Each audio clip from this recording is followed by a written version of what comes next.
We're live. Good morning. Good morning. Good This morning. is very exciting, if not a little bit daunting. Everybody, you'll see, good morning.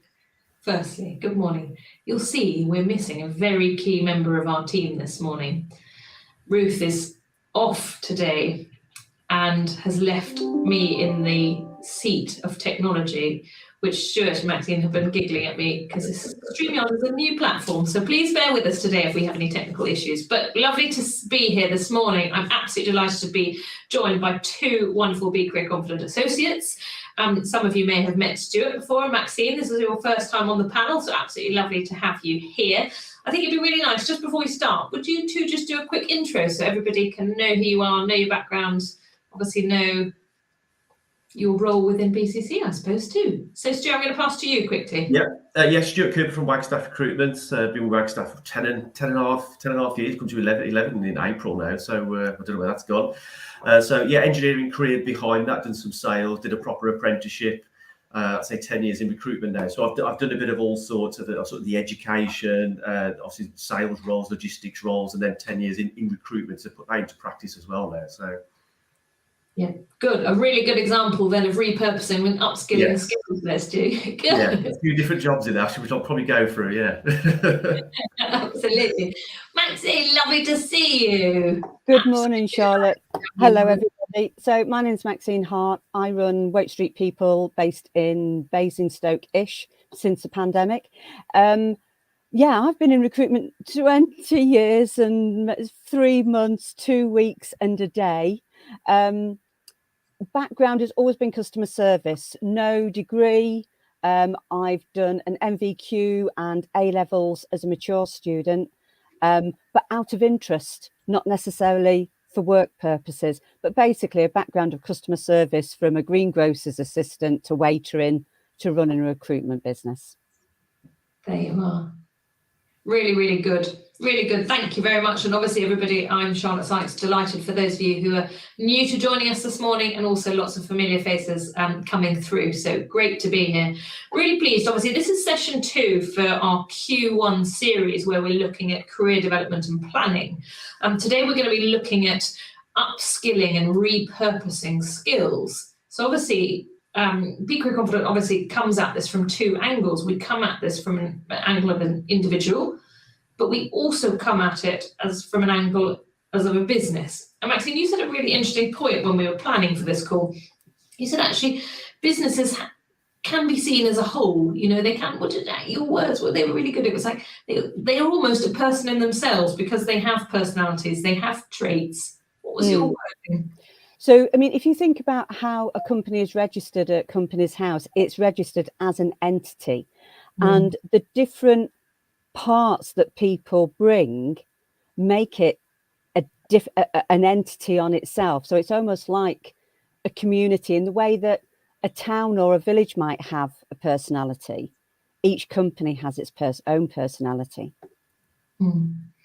Yeah, I really like that. And I felt that we wanted just to say that, you know, in our conversation, if you feel, you know, which bit are we talking about? We are talking about the skills of individuals, the skills of businesses, you know, as a collective.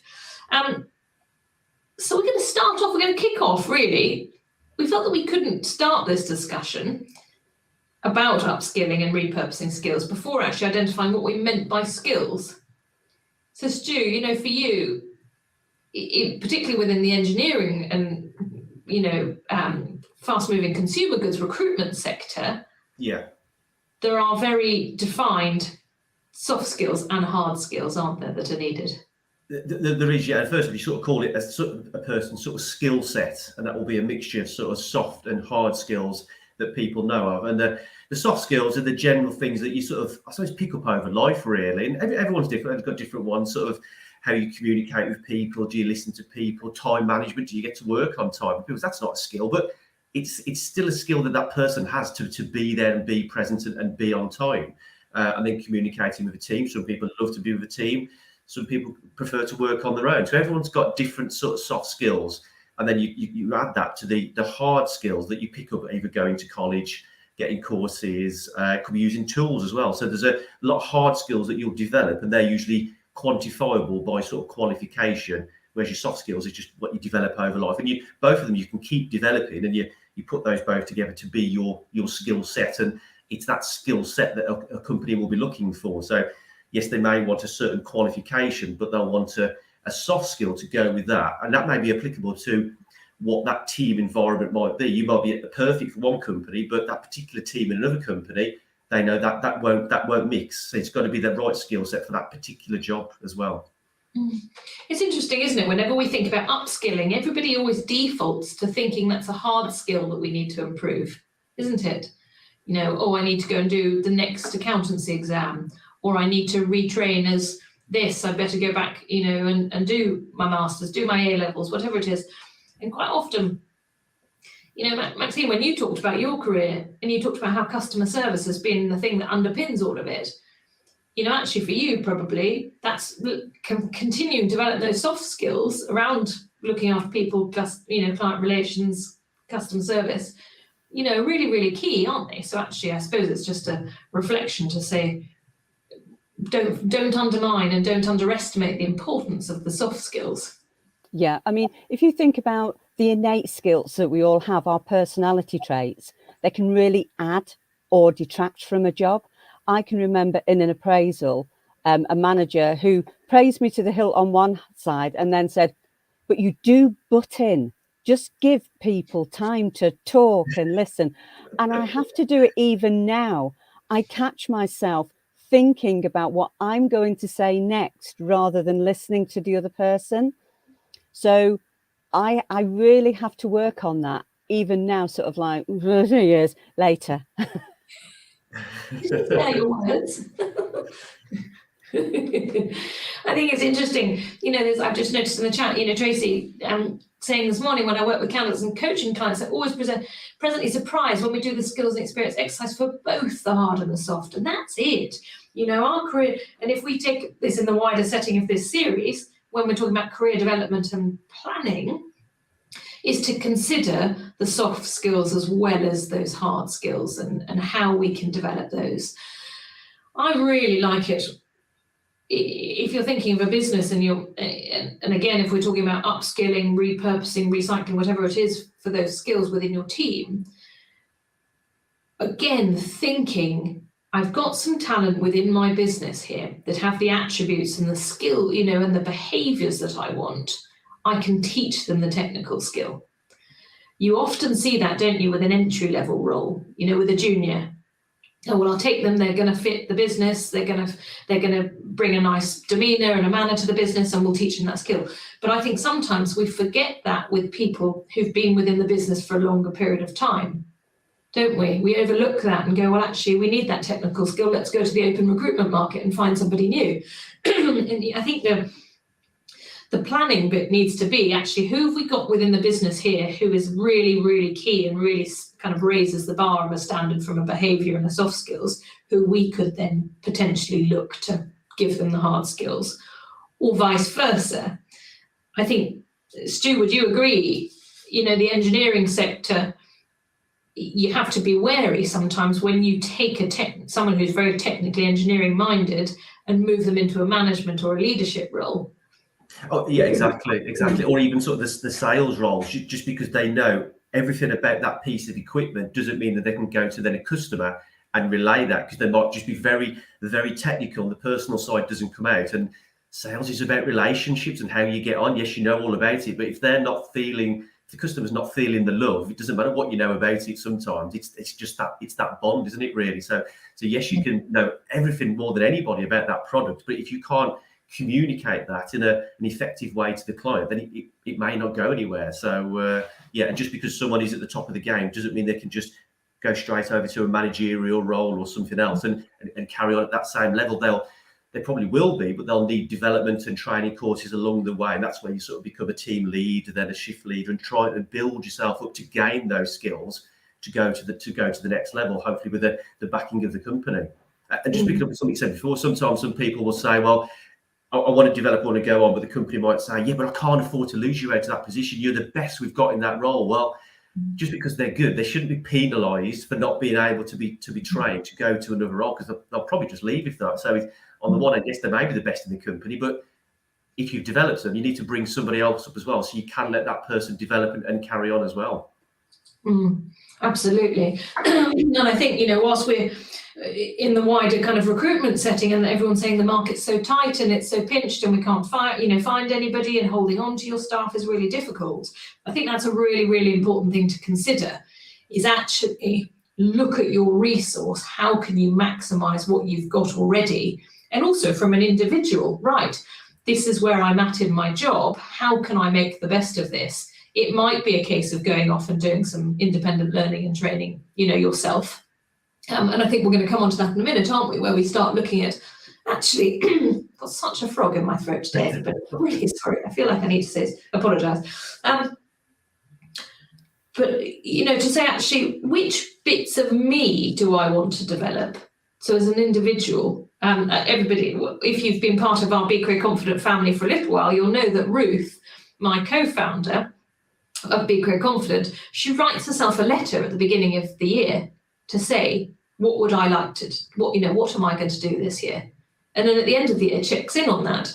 And I think actually it's I think it's absolutely phenomenal to have the one discipline to carry on doing it every year, but also to hold yourself accountable to say, what would I like to develop personally, professionally, you know, but maybe actually from a business point of view, we ought to do the same at the beginning of every year or whenever it is within the HR cycle, to check in. And we talked a lot in our first session about those when we're doing our reviews and our appraisals, you know, checking in with employees, how, you know, where would you like to be? What are your reasons for staying? What would your reasons for going? But Stu, I like that. I think it's a case of actually making sure you're aware of giving people the opportunity to upskill all the time, whether that's becoming a mentor, whether that's, taking on an additional responsibility within the business, just from a day to day. But let's, there's one question I just want to quickly look. Let me just, it just popped up. Give me 2 seconds. Let me find it. It says, within a recruitment process then, would you focus more on the soft skill set as it's naturally personality style, so it comes easier to them? You know, what would you two say? So if we talk recruitment for a minute, where would your natural bias be? Maxine, when you're recruiting, what would you feel? Soft or hard skills? Oh, I'd love my clients to recruit more on soft skills, because we could give them so many people that would just grow within their company. But we do find that clients get a little bit fixated on the hard skills, because let's face it, employing anybody is a risky business. So I lean towards the soft side and then try and sell in that they can teach the hard skill. But it's not always the balancing act you'd like it to be. Stu, what about you? Yeah, especially on the engineering, I have to, when I first look at a CV, I have to check, have they got the qualifications? Have they done an apprenticeship? Because although the soft skills are very important, if they haven't got that, I can't put them forward. So I have to check that first. But then when I speak to them, I am continually thinking, is this person going to fit in with this client and the manager and the team that I know of? And sometimes you think to them, you speak to them, you think, you're perfect for the job, but I just know you will not fit in with this company because of what you've already told me.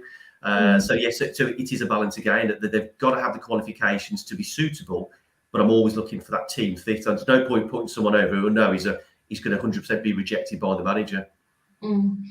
Yeah, I agree. And I mean, I suppose what I like is where people have identified bits that they have developed. So for me, if somebody can come and say, I'm a really technical person here, but I'm a bit of an introvert, so I've been working really hard on my communication skills, so I've been doing this course, amazing for me. Even if they're not necessarily as technically qualified as I want, because it's showing that extra bit. I would probably always bias towards soft skills, and I would try to influence hard from a soft skills. But again, we need to be aware of, and this is a much bigger topic for today, but you need to be aware of equality, diversity, inclusion, and making sure that we're not just recruiting like for like and people we enjoy. And but I think that soft skill bit, yeah, I think that's a really, really important one to include. Well, so let's go on and let's talk about this. You know, we're talking about how we upskill. We're talking about how we kind of repurpose skills as well. Does training need to be expensive? Do we pay for that ourselves? You know, what's available? Maxine, you obviously have a really good knowledge in terms of apprenticeships and things. So it'd be lovely to hear what your thought is about this training element. Yeah, I think people always assume that apprenticeships are for entry level or education leavers, but you can put a member of staff on an apprenticeship at any point. I'm not even sure that there's an upper age limit. Molly would probably be able to correct me on that. If there is, it's something ridiculous like 65. And a lot of people say, oh, well, I don't want to put somebody on an apprenticeship because the salary would be low. You don't have to pay that salary. You can claim that salary and top it up. And also, if you're not an apprenticeship levy payer, there are large apprenticeship levy payers out there that will allow you to dip into their pot. So you could actually get this part funded. And that might be taking somebody from a customer service desk to an IT desk, or it might be somebody who's done their job for a couple of years, but actually just wants that piece of paper to say, do you know what? I can do this. The other side of it is as well is 65. Thank you, Molly.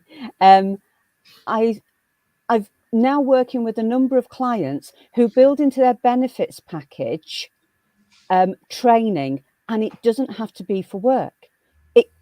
There's a financial limit on it from the company, and if you want to go off and become a yoga teacher, or although you're in IT, you've suddenly decided you'd quite like to do your AAT, that budget is there for you to grow personally, with the hope that ties you into the company. It's that work family ethos. You're part of us, and we're happy for you to actually roam free a little.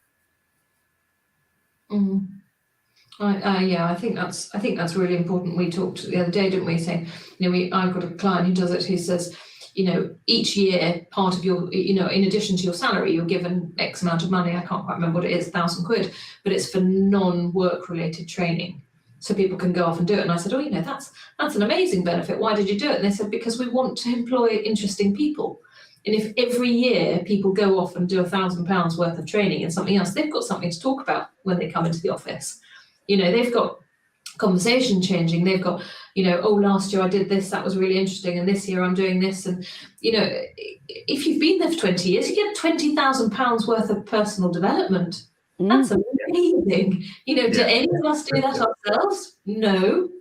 I'd love to spend £20,000 to go off and, not necessarily learn to be a yoga instructor, but, to do all that extra stuff.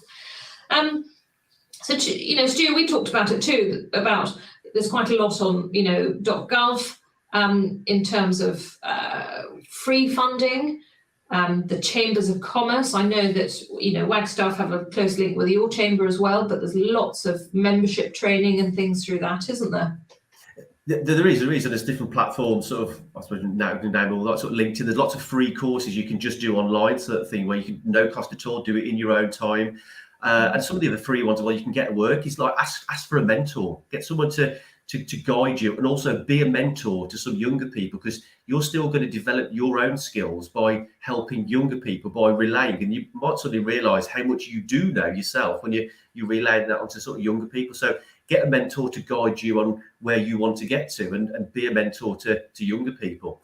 And also, like, if projects come up, stick your hand up, ask to be part of a new project that you don't know much about, and you're going to learn that way as well. And sort of networking, get involved in other departments, sales or the technical or customer service. If it's something you've got a passion about, you want to move over to, find out who those people are and start speaking to them, and sort of find out, well, I would like to go to this. How do I go about getting to do a sort of a role of your level? Now, it could be that it's sort of 6 months. It could be that it's going to take you 4 or 5 years, but at least you know the route that you need to get to that particular role. And also there's books and articles that you can just sort of read in your own time, really, as well.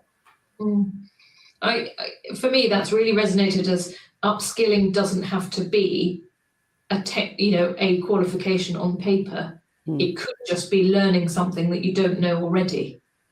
So that could just be learning how a different department within your business works, and having a better understanding of how that works helps your day-to-day work. Oh, we lost Maxine. She might push up. But it will, so that so that you get better at your job. Exactly, yeah. You think of a big engineering firm, it's actually really helpful if purchase ledger know how sales ledger work, know how the production floor work, because they all understand each other's. I'm just going to let her back in. They all understand each other's. Sorry about that. There she is, everybody. There's never a dull morning on one of these, I tell you. We've always got all sorts of stuff. So if you're happy, we're just going to roll with it. Yeah, I mean, I think one of this before, and maybe we talk about COVID and how COVID's shaped the world. In the working world, we were talking about this morning, saying, you know, the days of sitting at a desk 9 till 6 or 8 till 6 don't exist anymore, and it's a very fluid working pattern. But also, it's very fluid in terms of what training's available. A huge amount of people did more professional development, personal development work during COVID than they have done for years. And what that did is it meant that there are an enormous amount of resources available free online. You know, put your hand up if you don't watch YouTube sometimes when you're learning to cook something new. When you want to learn to make curtains, you can look at it on YouTube. When you want to learn how to fix a digger, you can watch it on YouTube. You know, you can go to stuff on Eventbrite. You know, you can go to things through your local job centres. Job centres now have free speakers. Our one here in Northampton have free speakers, you know, weekly of different topics and things.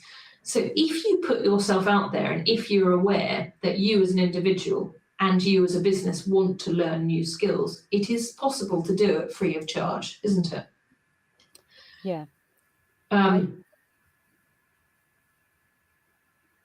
Maxine, after you. Yeah. So just talking about the pandemic, there seems to be this shift about everybody wants this amazing work-life balance.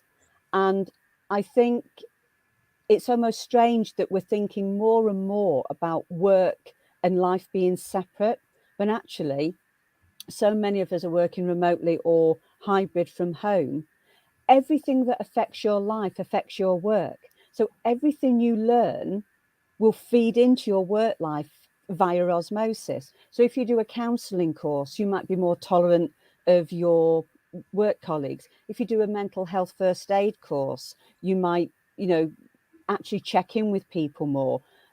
A yoga teacher, you might actually say, well, it might not be good idea to sit on your chair like that. Have you tried this? So everything we know resonates in every other part of our life. And I think maybe without us sleeping at our desks, I saw a LinkedIn post the other day where people actually had, in Japan, actually had beds at their desks. I'm not sure I advocate that, but in a positive way, you know, bringing that into our literal work-life balance so that it's more holistic. Well, as you know, I always talk in circles and I talk in wholes, and I absolutely agree with you, because in my mind, when we talk about work-life balance, for me, it's just balance. And if one thing in our life is dominant, then we are unbalanced, and there's an imbalance in our work, you know, in our life. But yeah, I definitely agree with us with the fact that the more learning we can do, the more we're going to add value to all of our different walks of life. So absolutely. And when we're talking about career development and planning, what do I want to achieve? Let's go back to Ruth's letter. What do I want to achieve? Where would I like to be at the end of this year? And as a business, we write our business strategies. Everybody here who's on the call who's a business owner, we write a business strategy. And if we don't, we should more often, and say, where would I like to be? Where do my team want to be? What do they want to be doing? And that's when we then start really looking after mental health, well-being, staff retention, team happiness, productivity, don't we? Because we're checking in with it really, really regularly. So let's go on to start talking about this, you know, because I feel, I don't know about you, but the sense when we're talking about training and we're talking about development, we're talking about learning, I get excited. I love learning new things. I love talking about new things. I love people going off and doing something that they get excited about, you know, learning a new skill and coming and saying, oh, this was great. So it's a sense of refreshing. Maxine, I'm going to come to you on this kind of refreshing recycling of skills. You know, I've really liked your take on this when we're talking about, you know, the repurposing. You called it recycling. I love that. I think, because we're all, we should all be into recycling. I am a bit of a tree hugger. I'm just going to put that out there. That's what I'm saying. But why would you, if the press is trying to talk us into recession, why would you automatically cut part of your work family off without thinking, well, actually, I know you're a brass widget maker, but you might have the skills to be an embroider. Just talking very broadly there. But we should really look at what skills are in there. And by repurposing that skill set, you then give that employee more purpose. So you literally repurpose, you give them purpose. In the comments, Molly said about working with a more diverse team, you learn more things. And, that's the thing. I think you mentioned a little while ago, Charlotte, about that interdepartment training as well. So you've got those crossovers. So sales don't see credit control as sales prevention anymore. They actually understand why an account might go on stop, because you can't sell it if they're not paying for it. But I think that reskilling, keeping that talent in your business, yes, we need fresh blood, but don't throw the baby out with the bathwater. Yeah, absolutely. I think also as well, if you're managing your business properly, especially if you're a smaller business, you need people that know other people's jobs. The sort of proverbial run over by a bus. If that was to happen and they're off for a couple of months, the business can't just suddenly fail. You need someone that can pick up the reins almost. They're not going to know it completely, but try to get people that want to learn that other job just in case as well. So the business plan is there for it if the worst happens. Mm. Tracy's just said that in the comments too. It's such a good business intentionally too, because it avoids being left without skills. Absolutely. Within small businesses, it's quite common that, isn't it? Because they say, oh, we're a small business, everybody does a bit of everything. It's like, yes, they do. So we need to bring in a little bit of that with a bigger business to say, actually, how can we utilize our team to work more effectively together? Again, little things like working patterns and stuff can help towards that. But actually, I love that, giving somebody purpose again. And again, if we go back to talking about COVID, it shifted people's mindset, didn't it? What mattered to them became, prior to it, became less important and new things mattered. So actually, we're in a period now where the recruitment market's really, really tight. We can't, there's more jobs than there are people. Businesses that have had long-standing employees or always had really good routes to market are finding their employees are leaving, or they can't recruit because, offering an hour and a quarter for lunch, which they've done for 40-something years, doesn't attract people anymore. But actually, what we could do, can we give our team a new sense of purpose? Can we look at the business and say, actually, what is it here? What can we offer? And how can we set it up to make you feel excited about coming to work again? And that's where it gets really, really interesting. And our world as recruiters, our world as careers coaches, our world within HR, our world as business owners, and our world as an employee can really influence this, can't it? And say, actually, I've always thought, for example, I've always thought you're really, really good at this, and we've never really had a moment, time to sit down and talk about how you can use that skill. Let's spend some time to do it. Exactly, and that can be part of your one-to-ones. As the person, you need to where you can raise that and get it on paper, sort of thing, and try and set a target of 6 months, a year. By the end of the year, within the business, I would like to learn this. They might not change your job too much, but they're aware that you want to, and you've told them that. And if nothing happens, and you do decide you want to leave, or at least you've raised that point and you said, look, I want to learn, I want to develop, I want to see what else I can do for the company as well. Mm. But even if you left after that period of time, you're still then leaving to go to a business with a new sense of purpose, aren't you? Yes, exactly. Yeah. So in terms of that wider career development and planning, that's part of your planning and your strategy, because you've identified, I need to do this, I want to do this. And I think, on that, we talk a lot, and all of us, the three of us who do a lot within the recruitment and the coaching space, when we're talking about transitioning between businesses or transitioning between industry, I think the default everybody always goes to is, oh, I must retrain. I must retrain. It's like, actually, how can we just tweak your skills? How can we recycle the skills you already have and just put them in another industry? And I think that terminology makes it a more positive process, doesn't it? To suddenly say, oh, I'm trying to move to a different industry, where everybody always finds there's a big block standing in the way, you know, of I've been an engineer, but actually I want to work in this, or oh no, I think it's, I love that, Maxine, when you said that recycling. You know, it's like we're all encouraged. Kids learn at school from the age of dot to recycle, not to waste. And yet here we are with all this knowledge and all these skills. Do we dare talk about what's happening in the wider market? Do we dare talk about, you know, the world of redundancy and outplacement, as we see in the news again this morning that, you know, interest rates might rise? Do we feel that, you know, when redundancies happen, that horrible expression of time to get rid of dead wood comes in? Mm-hmm. Yeah, to be fair, the two companies we have dealt with recently have been great. They've even provided mental health support for people facing redundancy, which is great. But we had a client discussion last week, and the general feeling was that the redundancies that are happening at the moment are those, like you say, that horrible phrase, dead wood ones.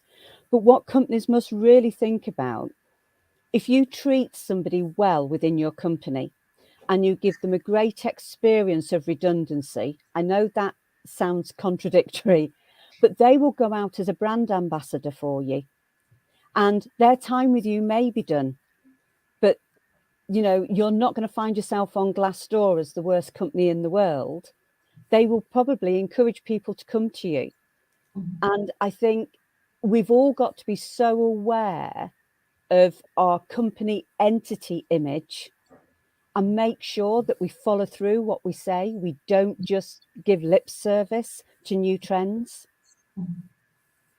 And for those of you who are with us in session 1 for this quarter, we talked a lot about when employees leave the business to feel, you know, as business owners, sometimes we take it personally, sometimes we feel hurt that they've left. You know, sometimes it is not a breakdown, but it's an ending of a partnership, of a relationship, and that comes with certain emotions, doesn't it? But actually, to go back to wanting to feel proud of being part of somebody's career journey or part of someone's journey as a business, so to finish it on the way that they've come in. Does that make sense? So when an individual, you know, I've joined a business excited, full of energy, ready to learn, ready to give lots, and I want to leave that business with the same feeling. Don't we? I want to feel ready and excited and proud of what I've achieved. And I think that coaching bit is, and I'm really pleased you said that, Maxine, because session 3 of this quarter is where we start talking about the importance of careers coaching and training throughout our whole career, throughout the whole of a business's life cycle and journey. It's careers coaching isn't, you know, and coaching isn't just there for these moments where we really, really need it. But at outplacements, we have such a responsibility to look after each other, don't we, in that breakdown. In a period of trauma, you know, whether it's a death or a divorce or a marriage breaking, you know, or anything, you know, whatever it is, where there's a change in relationship, people gather round, don't they, to support. And the people, although it's as harsh as it will feel at the time, for some people it will be that springboard to go and do something different. They've always wanted to do. They didn't really like the job anyway, but it's like, I've got to now go and get a new job, and I'm going to follow my passion. And the number of people in COVID, the number of people that started little mini businesses and said, I'd have never done this. I was forced into a corner, and it's flourished.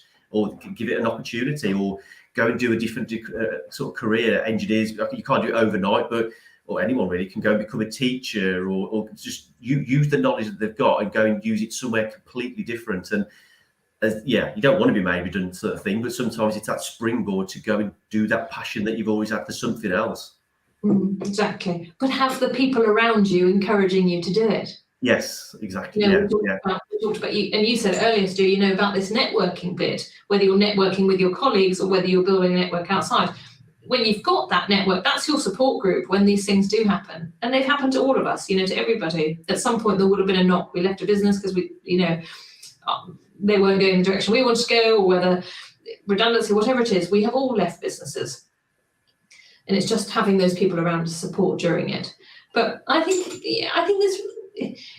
it's really funny, isn't it? Life is busy and work is busy. And if we don't spend the time to think about how we can upskill and refresh, repurpose our skills, we're really missing a trick, aren't we? Yeah, exactly. Yeah, and I think some of this is forced as well. Like the way IT, your phone, your smartphone, your TVs. It's like you have to develop and refresh your skills just to keep up with. How do I turn the TV on and get it to talk to the sound? And you get the kids to come and show you sort of thing. So a lot of this stuff, technology, we've been forced to go along with it to keep up with it. Yeah, and I think, like you say, the market is so tight at the moment. It's still very much candidate led. There are days when I pull my hair out when clients say no to candidates, because they're right for them. But it's almost like having two jigsaw puzzles and trying to make one picture. We need to educate employers that it's okay to take a risk on somebody, because there's always a probation period. There's always temp to perm, but actually you might be getting a great set of different skills just by taking that risk in that short term. Absolutely. And this is where we feel, Be Career Confident was here to have these conversations. It was here to address things that we felt that sometimes get missed. It was to bring to the forefront of, sometimes it's your responsibility as an individual as well to go forward and say, listen, I need to learn a new skill here. I'm feeling a bit frustrated. I feel like I'm just doing the same. You can be confident to have those conversations, but also to remind our business owners, HR teams, employers of any sort, that we have a responsibility to look after our team and our businesses, and to be confident and to take time to have these discussions. So I think that's really interesting. And actually, if you look at all three of us, all of us have, used our skills, upskilled, learnt new things along the way in our journeys too, and refreshed along the way. And I think we probably all collectively agree that refreshing bit and the learning something new helps with kind of our personal development and our enjoyment of coming to work, doesn't it? Definitely.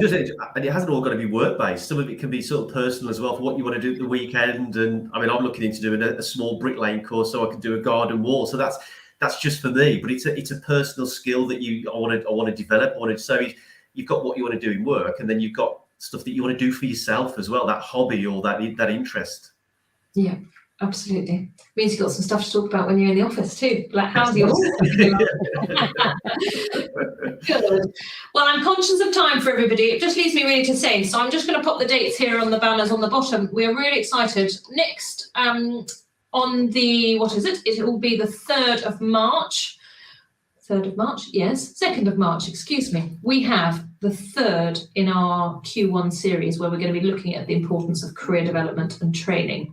So really, really excited to talk about that, because if those of you notice, if you're on LinkedIn, if you follow the careers coaching industry, you'll see the big campaign that happened yesterday, which was talking far more about jobs, which is really, really interesting. We're going to be looking about this careers coaching, how we can all benefit from it, whether that's a team, whether that's an individual, and also the importance of ongoing training.